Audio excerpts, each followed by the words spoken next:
চিত্রনায়িকা পূর্ণিমা নতুন সিনেমা বা নাটকে না থাকলেও বরাবরের মতোই রয়েছেন আলোচনায়। সামাজিক যোগাযোগ মাধ্যমে তার একটি ছবি বা পোস্ট মানেই ভক্তদের আগ্রহের কেন্দ্রবিন্দু। সাধারণত ব্যক্তিগত জীবন নিয়ে প্রকাশ্যে খুব বেশি কথা বলেন না তিনি, তবে এবার নিজের ফেসবুক পেজে লিখলেন এক আবেগময় দার্শনিক আক্ষেপের কথা।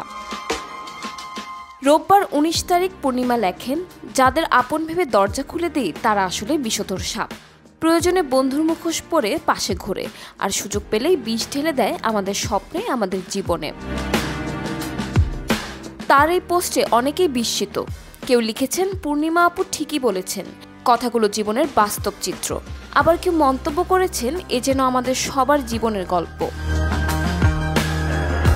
পূর্ণিমা আরও লিখেছেন, যখন মানুষ জীবনের সাফল্যের শিখরে পৌঁছায় তখন কিছু মানুষ মৌমাছির মতো চারপাশে গুনগুন করে, প্রশংসার ফুলঝুরি ঝরিয়ে তারা সান্নিধ্যের ভান করে, কিন্তু সময় খারাপ হলে মৌমাছির মতোই উড়ে যায় অন্য ফুলের দিকে।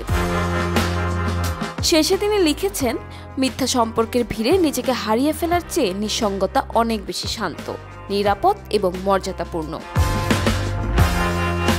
দীর্ঘ ২ দশকেরও বেশি সময় ধরে চলচ্চিত্র, টেলিভিশন ও উপস্থাপনায় নিজের অবস্থান পোক্ত করেছেন পূর্ণিমা।